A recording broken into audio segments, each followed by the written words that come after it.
جی السلام علیکم ناظرین، میں ہوں آپ کی ہوسٹ نازش چودھری اور آپ دیکھ رہے ہیں راجہ نیوز نیٹ ورک، اور ہم اس وقت موجود ہیں ڈاکٹر طاہر نصیر کے کلینک پر۔ میرے ساتھ موجود ہیں معروف شخصیت جن کو میڈیکل میں بہت مہارت حاصل ہے، وہ ہیں ڈاکٹر طاہر نصیر صاحب، اور میرے ساتھ ایک مشہور ڈاکٹر صاحب موجود ہیں، وہ ہیں ڈاکٹر راجہ نصیر صاحب۔ ان سے ہم آج ملاقات کریں گے اور ہم ان سے آج پوچھیں گے کہ عطیت کیا ہے، عطیت کا پرچار کیسے ہو سکتا ہے اور اس کا خاتمہ کیسے کر سکتے ہیں۔ جی ناظرین، آج کا ہمارا ٹاپک ہے عطیت۔ عطیت کیا ہے جو کہ ہر ایک ٹی وی چینل پر اس کی ڈسکشن ہو رہی ہے کہ اس کا خاتمہ ہم کیسے کر سکتے ہیں۔ یہ تو ہم ڈاکٹر صاحب سے جانیں گے کہ ہم اس کی روک تھام کیسے کر سکتے ہیں۔ چلے میرے ساتھ آئیے ناظرین، اب ہم ڈاکٹر صاحب سے پوچھتے ہیں۔ جی السلام علیکم۔ وعلیکم۔ جی سر، کیسے ہیں آپ؟ جی اللہ کا شکر ہے، آپ ٹھیک ہیں؟ اچھا سر، مجھے بتائیے کہ عطیت کیا ہے، کہ لوگوں کو اس بارے میں بتائیے کہ اس کی ہم روک تھام کیسے کر سکتے ہیں، اس پر ہم کیسے کنٹرول کر سکتے ہیں۔ بہت شکریہ، آپ نے موقع دیا۔ سب سے پہلی بات تو یہ ہے کہ روز اول سے جو ہے نا اچھے اور برے کا سلسلہ شروع ہو گیا تھا نا، تو چونکہ ہمارا کنسرن کویشچن کویکری عطیت یعنی کویکری ہے، تو اس سلسلے میں انشاءاللہ میں کوشش کروں گا کم و کم بتانے کی۔ پہلی بات تو یہ کہ کیا میں پاکستان سے لے کے اب تک کوالیفائڈ ڈاکٹرز کی بہت کمی رہی ہے نا، اور اسی کمی کو مختلف اوقات کی حکومتوں نے دور کرنے کی کوشش کی تھی، لیکن کیونکہ پاکستان نوزائیدہ ملک تھا، اس لیے پوری ترقی نہیں کر سکا، لہٰذا انہی حالات کو مد نظر رکھتے ہوئے 1962 میں allopathic prevention of misuse of antibiotic and dangerous drug کے نام سے ایک میڈیکل قانون متعارف کروایا گیا تھا نا۔ اس کے توسط اس کی توسیع میں، اس کی پرسوینس میں 1968 یعنی 1968 کے رولز بنے تھے، جنہیں ہم ایلوپیتھک رولز 1968 کہتے ہیں نا، ٹھیک ہے۔ اس کے تحت مختلف کیٹیگریز دی گئی تھیں کہ فلاں بندے other than M B B S یا other than R M P medical practice کے علاوہ پریکٹس کرنے کے لیے اہل ہے نا، لیکن بدقسمتی سے ہمارے اس بہت اچھے نظام کو، اسمبلی سے پاس شدہ قوانین کو عمل درآمد نہیں ہونے دیا گیا نا۔ اس میں قصوروار کہوں گا میڈیکل بیوروکریسی کو نا۔ میڈیکل بیوروکریسی کی وجہ سے ان قوانین پہ عمل نہیں ہو سکا، لہذا جو کام پہلے ریگولر ہونا چاہیے تھا اب ریگولر نہیں ہو رہا۔ اور دوسرا جہاں سوال رہا عطیت کا، تو عطیت پھیلانے میں نا میرا خیال ہے ڈاکٹرز کا اپنا بڑا ہاتھ ہے نا۔ Recently Punjab health care commission نے قانون بنایا ہے، 2010 کا قانون کہتے ہیں، Punjab health care commission act 210۔ اس کے تحت کوئی بھی ڈاکٹر اپنے سٹاف میں کوالیفائڈ پرسن کے علاوہ کسی کو نہیں رکھ سکتا نا، لیکن بدقسمتی یہ ہے کہ 200-400-1500 کے لالچ میں کوئی بھی ڈاکٹر، میرے اپنے تجربے کے حساب سے اس وقت ہمارے دوستوں نے کوئی سروے کیا تھا، اس کے تحت تقریباً 99% ڈاکٹروں نے کوالیفائڈ سٹاف نہیں رکھا ہوا۔ اچھا سر، سوری میں آپ کی بات کٹ کر رہی ہوں، کیا ہاسپٹل میں کوالیفائڈ سٹاف ہونا لازمی ہے؟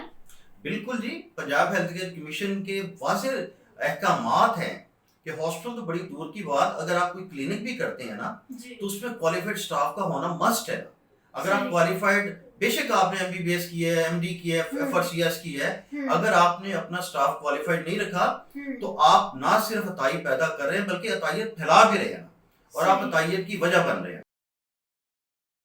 مین ٹاپک ہے عطیت۔ عطیت ہے کیا، کہ یہ ناظرین کو ہم نے بتانا ہے کہ عطیت کیا چیز ہے، کہ اس کے بارے میں ذرا ڈیفائن کیجئے مجھے۔ جی میں اس سلسلے میں بتاتا چلوں، عطیت کو ہم عام زبان میں، چونکہ یہ پبلک رفاع عامہ کا پروگرام ہے، عوام کی فلاح بہبود کا پروگرام ہے، اس لیے میں کوشش کروں گا کہ سمپل لینگویج یوز کروں گا۔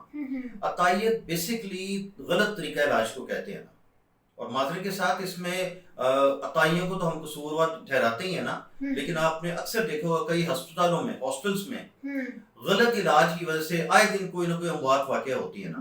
تو اس غلط طریقہ علاج میں فرض کریں ایک مریض کو شوگر ہے، اب ڈاکٹر نے بغیر دیکھے اس کو ڈیکسٹروز ڈرپ لگا دی، تو الٹیمیٹلی اس کا شوگر لیول بڑھ جائے گا، اس کی ڈیتھ واقع ہو سکتی ہے۔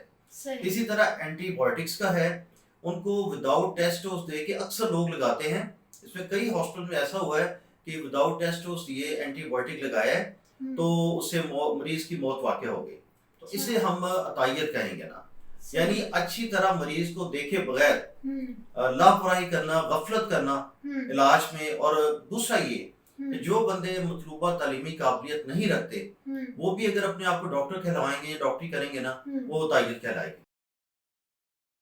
چلے ناظرین، آئیے اب ہم ڈاکٹر راجہ نصیر صاحب سے سوال کرتے ہیں. جی السلام علیکم. وعلیکم السلام. جی کیسے ہیں آپ سر؟ جی الحمدللہ ٹھیک ٹھاک. آپ سنائیں ٹھیک ہے؟ الحمدللہ. اچھا سر بتائیے کہ ہم عطائیت کا کیسے مقابلہ کر سکتے ہیں، اس کی روک تھام کے لیے کیا اقدامات ضروری ہیں، ذرا اس پہ روشنی ڈالیے. بسم اللہ الرحمن الرحیم. جیسا کہ ہم سب کو پتہ ہے کہ عطائیت جو بیسیکلی لفظ جو ہے نکلا ہے وہ عطا کی طرف ہے، اللہ کی طرف سے عطا. جی دیکھیں پہلے تو یہ دیکھنا پڑے گا کہ ہمارے جو ہمسایہ ممالک ہیں ان میں عطائیت کے بارے میں کیا قانون ہے. یو کے میں دیکھنا پڑے گا، اس کے علاوہ امریکہ میں دیکھنا پڑے، اور دوسرے جو ہمارے ترقی پذیر ترقی یافتہ ممالک ہیں ان میں دیکھنا پڑے گا. ہم چونکہ ترقی پذیر ممالک ہیں، ہم اگر دیکھیں تو کچھ قوانین میں ہمیں ترمیم کی ضرورت ہے جو کہ ہمارے ملک میں پاسبلٹیز نہیں ہوتی. جو بیوروکریٹس طاہر صاحب نے جیسے ذکر کیا کہ وہ آگے نہیں آنے دیتے، جو مافیا ہیں بہت بڑے بڑے جو کہ چاہ نہیں رہے کہ ہم اس کو کسی طرف لے کر جائیں، کوئی قانون پاس کروائیں کہ جو بندہ ایک فری خدمت دے رہا ہے سر انجام دیہی علاقوں میں جہاں پہ کوئی M B B S doctor نہیں جاتا، ہمارے کوالیفائڈ ڈسپینسر اگر جا کے وہاں پہ کام کرتے تو ان کو عطائیت کہا جاتا ہے، ان کو عطائی کہا جاتا ہے. میں سمجھتا ہوں کہ یہ ان کے ساتھ بہت بڑی زیادتی ہے، سراسر زیادتی ہے. جو کوالیفائڈ ہمارے ڈسپینسر ہیں، جب سے قیام پاکستان ہوا ہے تب اس نے صحت کے محکمے کو مکمل سنبھالا ہوا تھا، اس کے علاوہ کسی نے بھی محکمہ صحت کو نہیں سنبھالا ہوا تھا. تو ڈسپینسر ہمارے شروع سے لے کے آج تک اب وہ بوڑھے ہو چکے ہیں، اب ان کی جو ہے وہ ٹائم آیا ہے، ان کے ریٹائرمنٹ کا ٹائم آ چکا ہے. اب ہم ان کو معذور کر کے ان کو گھر میں بٹھا دیا ہے عطائیت کا نام دے کر. میں سمجھتا ہوں کہ گورنمنٹ ہمارے ساتھ یہ زیادتی کر رہی ہے. عطائیت کا نام یہ نہیں ہے کہ ہم جو ہے جو کوالیفائڈ بندہ ہے اس کے نام کے اوپر لیبل لگا کے اس کو ہم عطائی قرار دے دیں. عطائیت بلکہ بیسیکلی وہ ہوتے ہیں جو 2-4 دن کسی ڈاکٹر کے پاس کام کرتے ہیں. ان کی جو بڑی فیکٹری ہیں وہ M B B S doctor ہیں، جو کہ جیسے طاہر صاحب نے آگے ڈیفائن کیا ہے کہ وہ 2-4 ہزار روپے میں کوئی لڑکا رکھ لیتے ہیں، اس کو کام سکھا دیتے ہیں، وہ کل کو اپنا کلینک بنا کے بیسیکلی عطائی وہ ہے. یہاں پہ ڈیفرنشیٹ کرنا مشکل ہے. پنجاب ہیلتھ کیئر کمیشن ایک ادارہ بھی بنا ہوا ہے کہ عطائی کون ہے. عطائی انہوں نے ہومیوپیتھک ڈاکٹروں کو بھی قرار دے دیا، عطائی کون ہے انہوں نے جناب ڈسپینسر کوالیفائڈ کو بھی عطائی قرار دے دیا. اس کے علاوہ جتنے بھی کوالیفائڈ لوگ ہیں ان کو عطائیت کا نام دے کے اور ان کے اوپر کاروائیاں شروع کر دی. میرے خیال سے یہ ساری زیادتیاں ہو رہی ہیں، اس کو بھی ہمیں دیکھنا پڑے گا. اور بیسیکلی عطائی وہ ہے جو عطائیت کی فیکٹری ہیں ان کو پہلے بند کرنا پڑے گا، وہ بند ہوں گی تو عطائیت رک جائے گی. اس کے علاوہ جو کوالیفائڈ لوگ ہیں ان کو ایک اعلیٰ مقام گورنمنٹ کو دینا چاہیے، بجائے اس کے ان کو رسپیکٹ دینے کے، ان کو تنزلی کر کے، ان کو ذلیل و رسوا کر کے جو ہے ان کو زد و کوب کیا جا رہا ہے. ہم اس کو عطائی نہیں کہیں گے. یہ تو ہمارے ساتھ والے ملک ہمسایہ انڈیا جو ہے اس کے اندر قانون موجود ہے جو کہ 15-20 سال سے پریکٹس کرتے تھے. ان کو جناب انہوں نے گورنمنٹ نے ریگولیٹ کر دیا ہے، ان کو سرٹیفکیٹ دے دیا. اسی طرح سری لنکا میں اور بھی کئی ممالک ایسے ہیں جن کا میں نام سارا لوں تو ایک لمبی لسٹ ہے. امریکہ وغیرہ میں بھی وار فوڈ انٹرنیشنل ٹاسک فورس کے نام سے، امریکہ میں ٹاسک فورس کے نام پہ، چائنا میں اس طرح کئی جو ہے نا ڈاکٹرز جو ہے نا تجربے کی بنا پہ اور مطلوبہ کوالیفیکیشن کی بنا پہ کئی لوگ اس طرح ٹائٹل ہیں، اور ان لوگوں نے حکومت نے ان کے ٹیلنٹ سے فائدہ اٹھاتے ہوئے انہیں ریگولیٹ کیا ہے نا. جبکہ ہمارے ملک میں بھی قوانین موجود ہے ریگولیٹ کرنے کے لیے. جس سے میں نے پہلے عرض کیا ہے کہ 1962 کا آرڈیننس اور 1968 کے رولز کے تحت 5 کیٹیگریز رکھی گئی تھی، جن میں اس وقت جو سروائیونگ کیٹیگری ہے کوالیفائڈ ڈسپینسر کی ہے، جو 7 ایئرز ایکسپیرینس رکھتے ہیں وہ پریکٹس کے لیے ایلیجیبل ہے نا. لاسٹ ٹائم اس کے اوپر کافی ورک ہوا تھا، لیکن پھر وہی میں اسے جیلسی کہوں گا، حسد کہوں گا. حسد کے تحت اس کو ایک شفاف طریقے سے اس پہ عمل درآمد نہیں کیا گیا نا. پچھلے دن 2002 میں کافی بندوں کے انٹرویو لیے گئے تھے، جن میں 21ویں 22ویں گریڈ کے بھی کئی افسر شامل تھے. انٹرویو لینے والوں میں سے انہوں نے کئی بندوں کو پریکٹس کے لیے ایلیجیبل قرار دے دیا تھا، جبکہ اس وقت کے ڈی جی نے یک جنبش اپنے 4 سبارڈینیٹس کے فیصلے کو نا رد کرتے ہوئے کہا کہ ہم نے کسی کو بھی پرمٹ نہیں دینا نا. تو پھر مقصد کہنے کا یہ ہے، اس مقصد کو، یہ ایک عوامی مسئلہ ہے، عوامی چیلنج ہے، اس کو پراپر طریقے سے تھرو لیجسلیشن اسے حل کرنا تھا اور کیا گیا تھا. لیکن افسوس کے ساتھ کہ اس پہ ایمانداری سے عمل درآمد نہیں کیا گیا، جس کی تمام تر ذمہ داری پروفیشنل جیلسی کہہ لیں یہ ان ڈاکٹرز پہ آتی ہے. تو میں سمجھتا ہوں کہ جو عطائیت جو ہے طاہر صاحب نے جیسے آپ کو ڈیفائن کر دیا، قوانین موجود ہیں، ان میں ترمیم کی ضرورت ہے. 2010 ڈرگ ایکٹ جو ہے پنجاب ہیلتھ کیئر کمیشن بنا، جس پرپز کے لیے بنا وہ اپنا کام کر ہی نہیں رہے، پراپر طریقے سے کام نہیں کر رہے، بلکہ وہ ان کے پیچھے چڑھ کے عطائیت بیسیکلی وہ بھی عطائیہ ہے، چاہے وہ MBBS ڈاکٹر ہے، وہ اپنی ڈومین میں اگر کام نہیں کر رہا تو وہ عطائیہ ہے. اس کو کوئی جو ہے قانونی حیثیت نہیں ہے کہ وہ سرجری کرنی شروع کر دے، اس کو کوئی بھی قانونی اختیار نہیں ہے کہ وہ ہر طرح کی سرجری، وہ بندے مارنے کا سرٹیفکیٹ جو ہے اس کو مل گیا ہے اور وہ بندے مارتا رہے، اس کو کوئی پوچھنے والا نہیں. میں سمجھتا ہوں چھوٹے سے لے کے بڑا تک وہ بندہ، ہر بندہ وہ عطائیہ ہے جو اپنی ڈومین سے باہر نکل کر کام کرتا ہے. اپنی ڈومین میں رہتے ہوئے جو بندہ کام کرتا ہے وہ عطائی نہیں ہے. لہٰذا عطائیت ان لوگوں کے لیے استعمال کیجیے جو کہ بالکل نان کوالیفائڈ لوگ ہیں، جو کہ کوالیفائڈ ڈسپینسر ہیں ہمارے بھائی، ان کے لیے بالکل عطائیت کا لفظ یوز کرنا یہ زیادتی ہے. تو انشاءاللہ تعالی اس کے بارے میں ہماری جدوجہد جاری ہے. طاہر صاحب کو پتہ ہے ہم نے مال روڈ پہ احتجاج بھی کیا ہے اس سلسلے میں، اور بھی بہت ساری تنظیمیں فعال ہیں، بہت سارے لوگ کام کر رہے ہیں، پورے پاکستان لیول میں کام ہو رہا ہے. تو انشاءاللہ اس کے لیے بہت جلد ہم ایک لائے عمل بنائیں گے جس میں مل بیٹھ کے سب کو ہم دڑوں کو دعوت دیں گے کہ اس کے لائے عمل کے لیے، اس کی بہتری کے لیے، اس کی جو ہماری تنزلی کی طرف جا رہا ہے کام، اس کی بہتری کے لیے جو اقدامات ہو سکتے ہیں انشاءاللہ وہ ضرور کیا جائے. جی ناظرین، آپ نے ابھی عطائیت کے بارے میں جانا ہے. اب ہم ان سے پوچھتے ہیں کہ ہیلتھ کیئر کمیشن اپنے کیا اقدامات سر انجام دے رہا ہے، یہ اس کو کیسے ختم کر سکتے ہیں، یہ ہم سر سے جانتے ہیں. جیسے کہ نام سے ظاہر ہے کہ ہیلتھ کیئر، عوام کی ہیلتھ کی کیئر کرنا. بیسیکلی 2010 میں جو ایکٹ ہوا تھا، ایک ہمارے بہت بڑے ہاسپٹل میں ایک بچی کے ساتھ بہت عطائیت کی گئی تھی کوالیفائڈ ڈاکٹرز کی طرف سے. ایمان ملک نام تھا اس بچی کا نام. اس کے بعد ضرورت اس امر کی محسوس کی گئی تھی کہ کوئی ایسا ادارہ ہو جو ان کے اوپر چیک اینڈ بیلنس رکھے. اس حوالے سے 2010 کا ایکٹ بنا جسے ہم ہیلتھ کیئر ایکٹ کہتے ہیں نا. اس کی پرسوینس میں پنجاب ہیلتھ کیئر یا مختلف 4 صوبوں میں ہیلتھ کیئر کمیشنز بنے. بیسیکلی ہیلتھ کیئر کمیشن کا مقصد تھا عطائیت کا خاتمہ ان اٹس آل فارم، یعنی اس کی تمام شکلوں کا خاتمہ تھا نا. چاہے وہ جس طرح میرے فاضل دوست نے بتایا ہے کہ ہر بندہ اپنی ڈومین میں رہ کے پریکٹس کرے گا، اگر اپنی ڈومین کراس کرے گا تو وہ عطائی کہلائے گا نا. ایک سمپل میڈیکل گریجویٹ کو قطعی اجازت نہیں کہ وہ سرجری بھی کرے، انیستھیزیا بھی کرے یا لیپروٹمی کرے، تو وہ بھی عطائیت کے زمرے میں آئے گی نا. ٹھیک ہے. ہیلتھ کیئر کمیشن کا بیسک مقصد یہ تھا کہ ان چیزوں کو چیک اینڈ بیلنس کیا جائے کہ ایک بندہ اپنی ڈومین سے بڑھ کے پریکٹس تو نہیں کر رہا، انسانی جانوں سے تو نہیں کھیل رہا، اور دوسرا یہ کہ اس کی اصلاح کرنی تھی. اب غریب یا دکھی عوام کے لیے ایک اچھا طریقہ علاج لانا تھا کہ کسی بھی مرض میں کسی ڈاکٹر کے غلط علاج سے کسی مریض کو نقصان نہ ہو. بیسیکلی ہیلتھ کیئر کمیشن کا یہ مقصد ہے. ہیلتھ کیئر کمیشن بڑے سے بڑا ہسپتال بھی چیک کر سکتی ہے، چھوٹے سے چھوٹا کلینک بھی چیک کر سکتی ہے، ان کے پیرامیٹرز چیک کر سکتی ہے کہ آیا وہاں قانون اور ڈومین کے مطابق ڈاکٹری ہو رہی ہے کہ نہیں. اگر نہیں ہو سکتی تو ہیلتھ کیئر کمیشن اس پہ ایکشن لے سکتی ہے. اس میں کوئی تمیز نہیں کہ جی یہ وہ عطائی ہے، ان پڑھ ہے، تو اس کو تو آپ چیک کریں. اور جو MBBS دھڑلے سے جو پروفیشنل لیول پہ جو گائنی اپنی جو نارمل ڈلیوری کو ایک C سیکشن میں کنورٹ کر دیتی ہیں بغیر کسی وجہ کے، اس کو دیکھنا ان کا اس ادارے کا بیسک مطمع نظر یہ تھا. لیکن یہ ادارہ اپنے اصل مقصد سے ہٹ کے صرف اور صرف جو 2-4 دیہاتوں میں، چھوٹے دیہاتوں میں لوگوں کو فرسٹ ایڈ وغیرہ پرووائڈ کر رہے ہیں. بیسیکلی 5 کونسلز کے علاوہ انہوں نے ہر بندے کو جو ہے نا عطائی کہہ دیا نا. تو اس میں یہ کہ میں ہی سمجھتا ہوں کہ health care commission district health authorities کے ہوتے ہوئے اس کمیشن کی کوئی ضرورت نہیں تھی. ڈسٹرکٹ ہیلتھ اتھارٹیز میں آلریڈی پہلے ہی اس پہ ورک ہو رہا تھا. تو ایک یہ متوازی اور پیرالل ادارہ قائم کر کے نہ صرف حکومت کے خزانے پہ بے تحاشا بوجھ ڈالا گیا، بلکہ یہ ادارہ اپنے اصل مقصد میں فوت ہو گیا نا. عطائیت ویسے ہی جاری اور ساری ہے، بلکہ میں یہ کہوں گا پہلے سے بڑھ گئی ہے نا. جی اب تو لوگوں نے 2 کمروں میں ہاسپٹل بنا کے سرجریاں شروع کر دی ہے نا.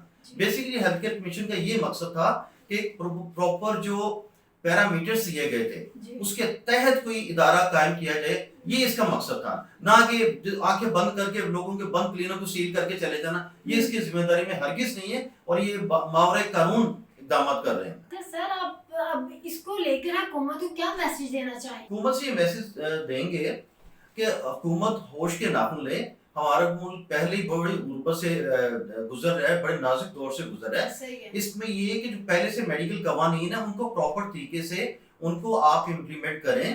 جو کوالیفائڈ بندے ہیں, جس طرح کی جنہوں نے کسی ادارے سے کیا ہوا ہے باقاعدہ, جس طرح میں ایک مثال دیتا ہوں کوالیفائڈ ڈسپینسر کی. جی آپ اب چلیں پنجاب کے, میں پنجاب کی مثال دوں گا, پنجاب کے پورے پاکستان میں ہم نے وزٹ کیے ہیں. اکثر 98% بیسک ہیلتھ یونٹ کا انچارج کوالیفائڈ ڈسپینسر ہوتا ہے. صحیح. ایون بڑے ہسپتالوں میں بھی کوالیفائڈ ڈسپینسری فرسٹ ایڈ وغیرہ دے رہا ہوتا ہے نا.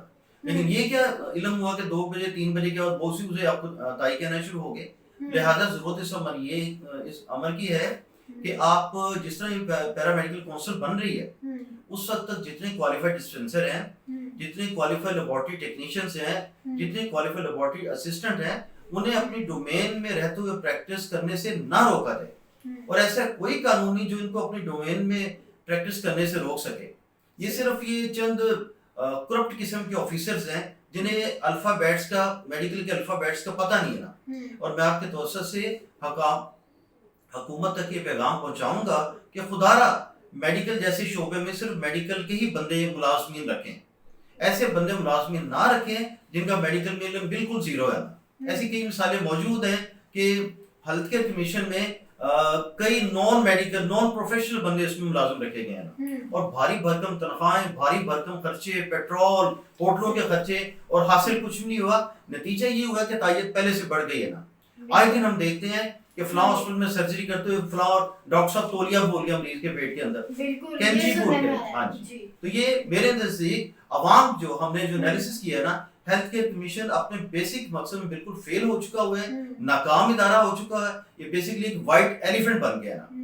حکام بالا سے میری درخواست ہے آپ کے توسط سے کہ ایسے ادارے کا آڈٹ کیا جائے, اور جو ڈسٹرکٹ ہیلتھ اتھارٹیز تھی نا انہیں ہی منظم کیا جائے, اور جتنے میڈیکل قوانین جو ادر دین رجسٹرڈ میڈیکل پریکٹیشنر اجازت دیتے ہیں ان کو ریگولیٹ کیا جائے. یہ ہمارا مطمئن نظر ہے. جی سر, مجھے بتائیے کہ آپ حکومت کو کیا میسج دیں گے؟ میں تو یہ تجویز دوں گا کہ گورنمنٹ ادارے کے اوپر ادارہ نہ بنائے, جیسے کہ پہلے ہوتا تھا ڈرگ انسپیکٹر, GDOH, اس کے علاوہ پنجاب ادارے پر ادارہ بنانا جو ہے وہ کوئی میں سمجھتا ہوں کہ حکمت عملی نہیں, بلکہ اداروں کو منظم کرنا, ان کو اپڈیٹ کرنا, ان سے کام لینا, ایمانداری سکھانا, اصلاحات کرنا, یہ کام ہے. اس کو ہم بہتر کر کے اصلاحات انہی کے اندر کر کے تو ہم اس کو ختم کر سکتے ہیں, اور ہم سارے مل بیٹھ کے انشاءاللہ اس کے خاتمے کا اور اس کے تدارک کا, اور اصل میں عطائی ہے کون, یہ فرق جو ہے تبھی ہوگا جب ہمارے ادارے سارے اپ ڈیٹ ہو جائیں گے.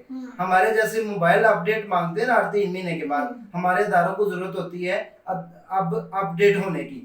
اب پنجاب ہیلتھ کیئر کمیشن کو بنے بھی 11-12 سال ہو گئے, 2021 جا رہا ہے, اب تک اس میں کوئی انوائرمنٹ نہیں ہوئی, بہتری نہیں ہوئی. اسی طرح کوئی بھی ادارہ بنتا ہے تو وہ جو ہے فائلوں کی نظر ہو جاتا ہے, تو وہ سیدھا نظام کے تحت ہی کام کرتا ہے. میرے خیال سے ادارے نئے بنانے کی بجائے ان میں انوائرمنٹ کی جائے, نقطہ نظر دیکھا جائے, اور ان کے پوائنٹ آف ویو کو بہتر کیا جائے, تاکہ جو ہے ہم اچھے طریقے سے جان سکیں کہ عطائی ہے کون, عطائیت کا خاتمہ کیسے پاسبل ہے.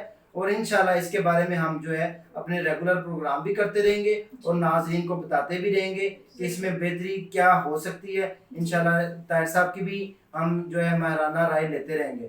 تو اسی کے ساتھ انشاءاللہ میں گورنمنٹ کو یہی پیغام دینا چاہوں گا, ادارے کے اوپر ادارہ بنانے کی بجائے اداروں میں بہتری کی جائے, اداروں کو ایمانداری دکھائی جائے, ایمانداروں کو ایمانداری سکھائی جائے اداروں کو, اور وہ اپنا ریگولر ان کو کیا جائے کہ آپ اچھا اور باقاعدہ جو ہے جس کام کے لیے آپ بنے ہیں وہی آپ کام اپنا سر انجام دیں اچھے سے. اچھا سر, کیا آپ میڈیکل کے بارے میں ایسے بتا رہے ہیں تو آپ ذرا ناظرین کو اس بارے میں تفصیل سے بتائیے. جی, میں نے عرض کیا نا کہ قیام پاکستان کے وقت کوالیفائڈ ڈاکٹرز کی بہت کمی تھی نا. ہاں جی. تو ایسے میں پھر آہستہ آہستہ کچھ ایسے قوانین لائے گئے جن کے تحت جو تھے نا ادر دین MBBS مطلب کچھ کیٹیگریز کو الاؤ کیا گیا تھا کہ وہ کر سکتے ہیں نا. جی یہ بک ہے میرے پاس, مینول آف ڈرگ لا, یہ آپ مطلب دیکھ سکتے ہیں, ناظرین بھی اس کو دیکھ سکتے ہیں. اس میں کلیئر کٹ 1962 کا آرڈیننس لکھا ہوا ہے, ٹھیک ہے. اس آرڈیننس کے تحت جو 1968 کے رولز بنے تھے اس میں 5 کیٹیگریز دی گئی ہیں other than M B B S نا, کہ وہ پریکٹس کرنے کے لیے اہل ہے نا. میں یہ سمجھتا ہوں کہ اگر حکومت ایمانداری سے ان قوانین پہ عمل کرے تو نہ صرف عطائیت کا خاتمہ ہوگا بلکہ قانون پہ بھی عمل ہوگا نا, ٹھیک ہے. اور جو عرصہ 30 سال 35 سال 40 سال 4 سال سے جو لوگ پریکٹس کر رہے ہیں, نہ صرف یہ کہ عوام کا وہ حکومت کا ہاتھ بٹائیں گے بلکہ عوام کو دور دراز علاقوں میں طبی سہولتیں بھی فراہم کریں گے اور اس سے قانون پہ عمل ہوگا. اس کے علاوہ اگر کوئی بندہ کوئی ڈاکٹری کرتا ہے ان کیٹیگریز کے علاوہ تو وہ ڈیفینیٹلی, ہم خود عطائیت کے خلاف ہیں. ہم تو خود کہتے ہیں کہ ایک بندہ 6 کلاس میں پڑھا ہوا ہے اور ڈاکٹر اسے رکھ لیتا ہے جناب, وہ انجیکشن لگانا بھی آ جاتا ہے اسے سارا یہ وہ, اور صحیح پوچھیں تو عطائیت کی فیکٹری یہ ڈاکٹر لوگ ہیں نا جو انکوالیفائڈ انڈر میٹرک لڑکوں کو رکھ لیتے ہیں, پھر وہی اسٹیرائڈ, وہی ہارمونل میڈیسن, وہی ہائی ٹینسی, وہی اینٹی بائیوٹک دے دے کے نا آئے دن آپ دیکھتے ہیں کہ فلاں عطائی کا علاج سے ٹیکے سے فلاں مر گیا نا. تو ضرورت اس عمر کی ہے کہ جو بندے اس میں 15 سے 20 30 25 سال تجربہ رکھتے ہیں اور انہوں نے کورس کیا ہوا ہے تو انہیں ہمسایہ ممالک کی طرح ریگولیٹ کیا جائے, جس کی کہ قانون ہمیں 1962 کے آرڈیننس کے تحت اجازت دیتا ہے. تو یہ ہے کہ قوانین موجود ہیں, ان میں میرے خیال زیادہ امینڈمنٹ کی بھی ضرورت نہیں ہے, صرف اس سے ایک دفعہ ایمانداری سے عمل درآمد کر لیا جائے نا تو نہ صرف عطائیت کا خاتمہ ہوگا بلکہ عطائی ہمیشہ ہمیشہ کے لیے ختم ہو جائے. جی, اور ہم اس سینسٹیو ایشو پر ایک دوبارہ سے پروگرام کریں گے جو کہ آپ کو اس بارے میں اپڈیٹ ملتی رہے گی. اس کے ساتھ ہی اپنی ہوسٹ نازش چودھری کو اجازت دیجیے اور دیکھتے رہیے راجہ نیوز نیٹ ورک. اللہ حافظ.